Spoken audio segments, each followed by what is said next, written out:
बहुत सुंदर अम्बा जी जो अपने प्रिया को प्राणों से बढ़कर के चाहती थी।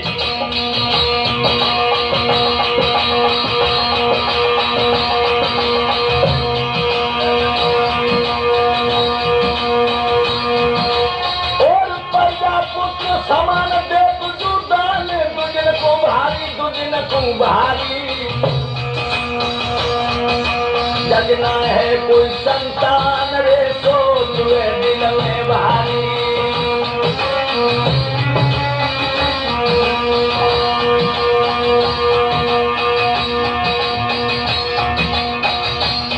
राजा संगपति की प्राण प्यारी अम्बा देवी कोई संतान पैदा नहीं। जन भगवान की कैसी लीलाएं लोगों। और काऊ के भवन बने मरमर के, काऊ के हर एक झोपड़िया नाय। और काऊ के द्वारे हाथी घोड़ा, काऊ की एक मुकरिया नाय। जानी कैसी लीलाएं। आधार की तो खोपड़ी खराब हो गई उसके खेल को देखे। और काऊ के नोट भरे खातिर में, काऊ के कानी कोरियाना। और काऊ के लड़का दस दस खेली भूपक एक छोरियाना।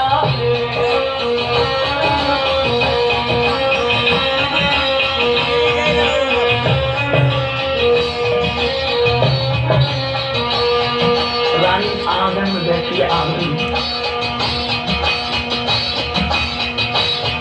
भैया पेट पकड़ के दुखिया अजवांगन में रो रही है।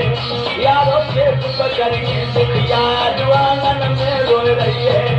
यारो पेट पकड़ के मैया अजवांगन में रो रही है।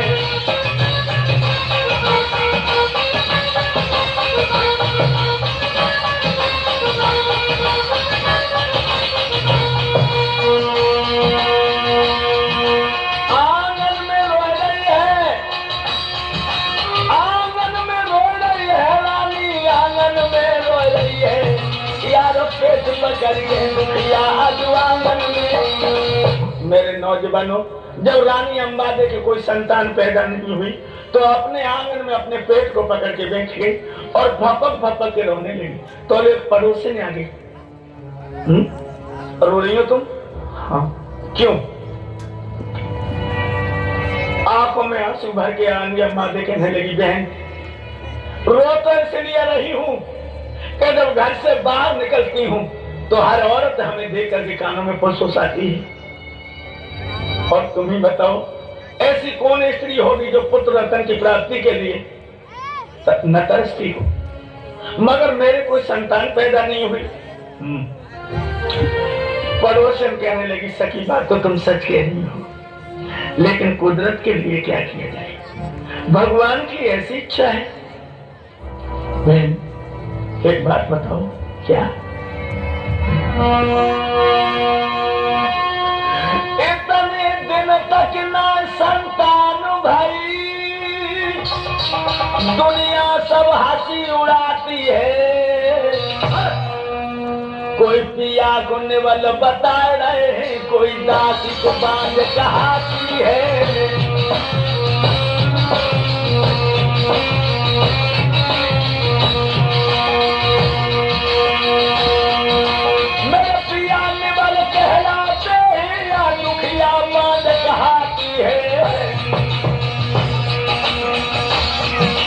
मेरे पिया ने वाला कहलाए या दुखिया बांध कहानी है।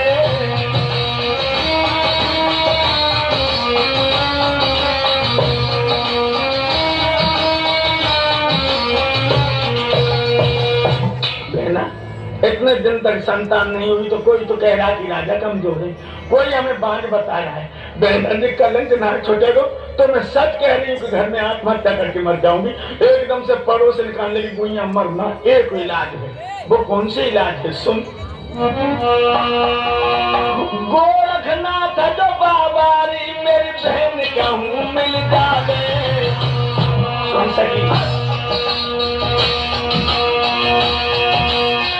गोरखनाथ जो बाबारी मेरी गुइयां तो मिल जावे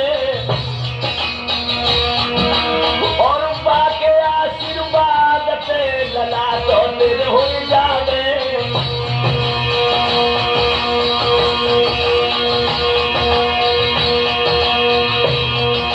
मेरी बहन गुरु तो मिल जाए गोरखनाथ और तेरे हो पूरे धर ले तेरे सिर पे हाथ। ओरी बेनारी ओरी गुनियारी गोरखनाथ साधु है तेरी पूरण हो गए आसोरी हम जोली गोरखनाथ बाबा है तेरी पूरण हो गए आसोरी हम जोली गोरखनाथ। बहना एक उपाय है, अगर गुरु गोरखनाथ कहीं मिल जाए और वो मन से तेरे सर पे हाथ रख दे तो मैं सच कह रही हूं तो पुत्रवती हो सकती है। कहां लगी हुई है साधुओं का क्या ठिकाना है, जाने वो कहां होंगे। और भगवान मेरे बेटा कैसे होगा, एकदम से कहने लगी सुन प्यार में बड़ी ताकत है, अगर तू प्यार से उस गुरु की उपासना करे तो वो तुझे जरूर प्राप्त हो जाएगा। बंधुओं उसी दिन से रानी अंबादेवी जो है महान योगी गोरखनाथ जो था उसके चिंतन में लीन हो गई। इधर गोरखनाथ जी बंगाल से चले और बंगाल से चल करके मेरे भगवत प्रेमियों आ गए राजा शंखपति की बगिया में आकर के 1400 चेलों के साथ उन्होंने अपना पड़ाव डाला। और एक लड़की ने जो ये समाचार सुना तो भाग करके रानी अंबादेवी से कहा ओ बहना काम बन गया, कहा आएगे बाबा। जो उसने सुना है कि गुरु गोरखनाथ जी आ गए तो बंधुओं आज रानी अंबादेवी बहुत प्रसन्न हो गई और डोली सजाई और कहा बोली गुरु गोरख बगिया में आ गए के चलो देखिए।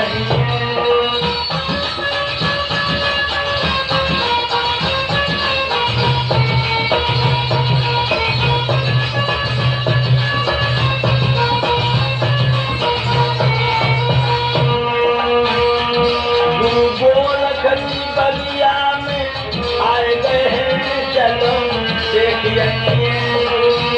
गोरख बगिया में आए गए हैं चलो देखिए।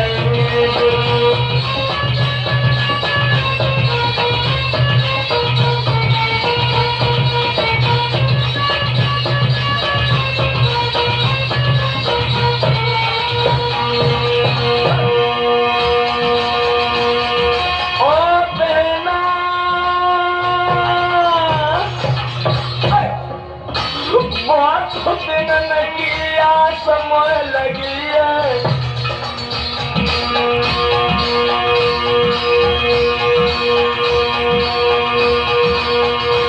बहुत दिन लगी समय लगी है।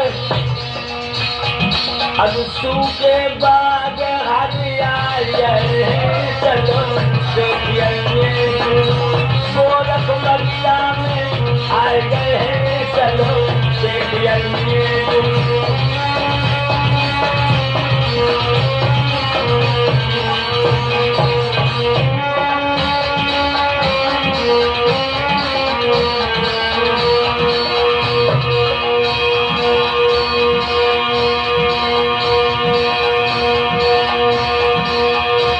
चंपा सखी को संग में लगायो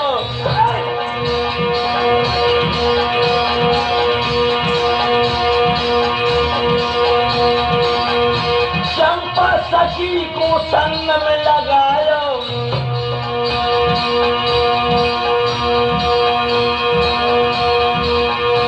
मीरा को बल्हार से बुलायो। अब गुरु के दर्शन पाले हैं चलो देखिए। गोरख बगिया में आए गए हैं चलो देखिए। गोरख बगिया में आए गए हैं चलो देखिए। गोरख बगिया में आए गए हैं चलो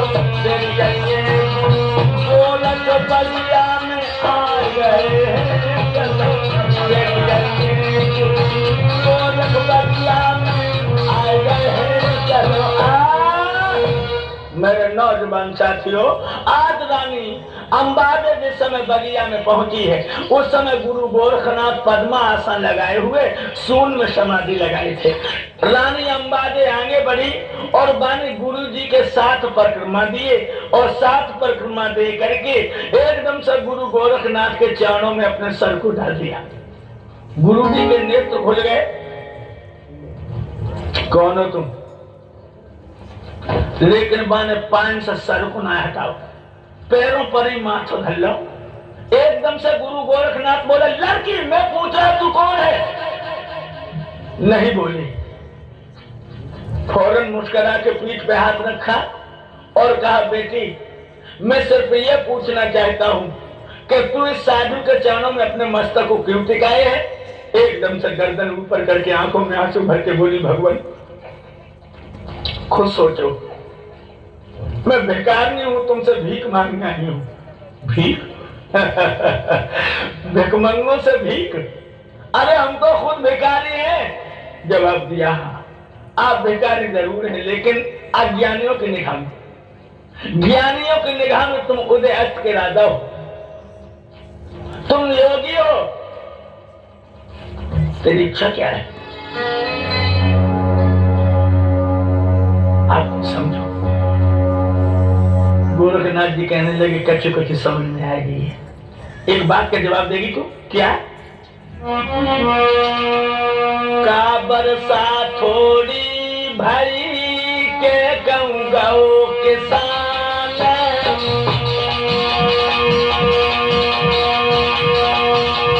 देखिए कितने निशाने की बात पूछी गोरखनाथ ने। का बरसा थोड़ी भाई के कहूंगा ओ किसान, सही खेत बंजरों पड़ो कहा लगी भगवान।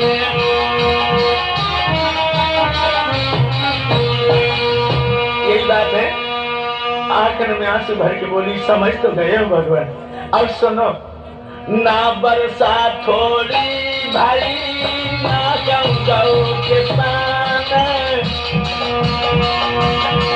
खेत बीजो है नहीं सुनिए संत सुजान, खेत बीजो है नहीं सुनिए संत सुजान।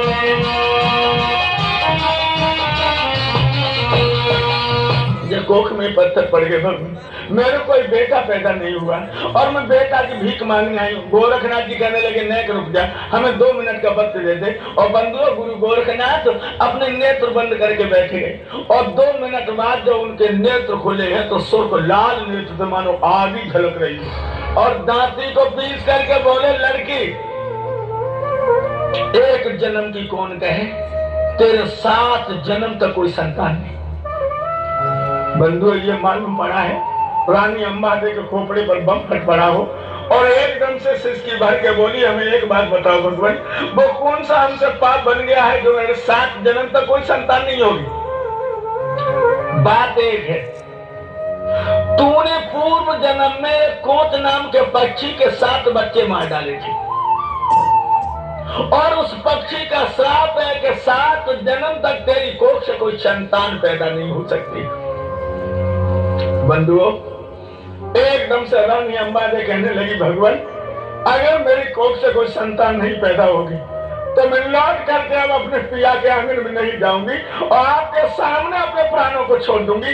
इतना कहकर उसने निकाली अपनी कमर से कटारी को और जो छाती पर रखा सो गुरु गोरखनाथ का एक चेला था जिसका नाम था यशूतनाथ, वो एकदम खड़ा हो गया, कहने लगा, गुरु जी एक महात्मा के सामने एक औरत आत्महत्या कर ले, बोलो हत्या का भागी कौन है? तुम हो तुम। गुरु गोरखनाथ कहने लगे, मैं क्यों हूं रे? तुम इसलिए हो बिना दया को संत कसाई। ये साधु के हृदय में दया न हो, वो साधु नहीं है, ढोंगी है, समाज को धोखा देता है, खुद अपने आप को धोखा देता है।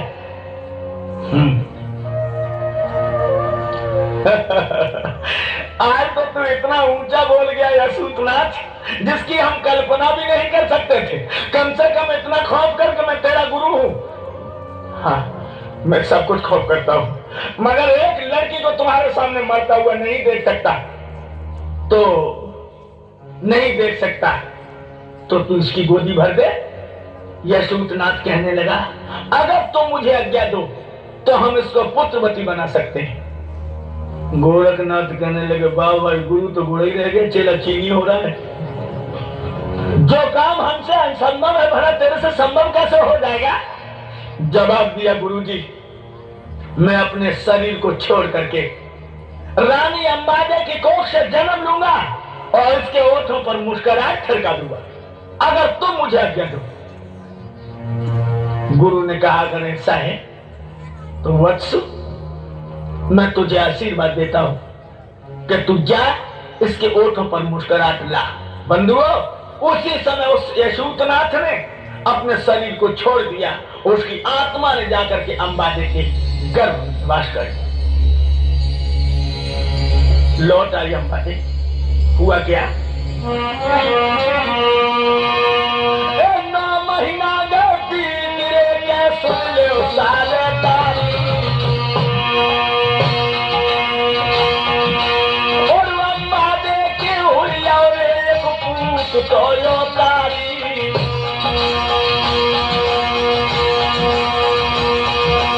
महाराज भूप ने पंडित लिए बुलाई,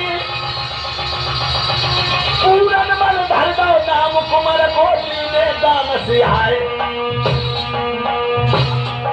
ओरी भाईली ओरी नरियाली, चलियो तो मंगल हम तुम कर आवे। हाय रानी ने दिया लो ये गुलाल, ओरी भाईली चलियो तो मंगल हम तुम कर आवे। अरे रानी ने दिया लो ये गुलाल, ओरी हम डोली चलियो तो मंगल हम तुम। मेरे नौजवान साथियों, वही यशोधनाथ पूरनमल बन करके प्रकट हुआ। और तुम जानते हो, संत बीज पलटे नहीं चाहिए युग जाए अनंत, और नीच ऊंच अगर उपज हो संत का संत। जब ये पूरनमल नाम का लड़का पैदा हुआ, रानी अंबाजे के बंधुओं बिल्कुल साधी स्वभाव का, और 5 वर्ष का हुआ है सो इसने संन्यास धारण कर लिया। कपड़े भी जो थे वो गेरुए, बड़ा खूबसूरत, पूरे घर में बाहर आ गए। इधर क्या हुआ, राजा शंखपति जयीफ होने लगा, बूढ़ा होने लगा।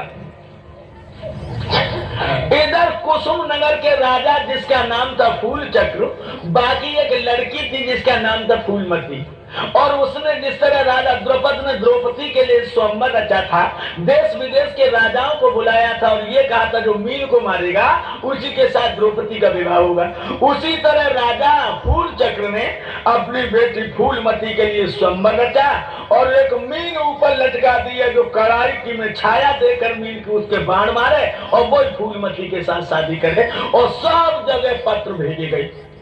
एक पत्र राजा शंखपति के पास भी आ गया, और राजा की उम्र कितनी थी? 85 साल। जो चिट्ठी पढ़ी, हड्डो करा खुशी के बारे चटकन लगो।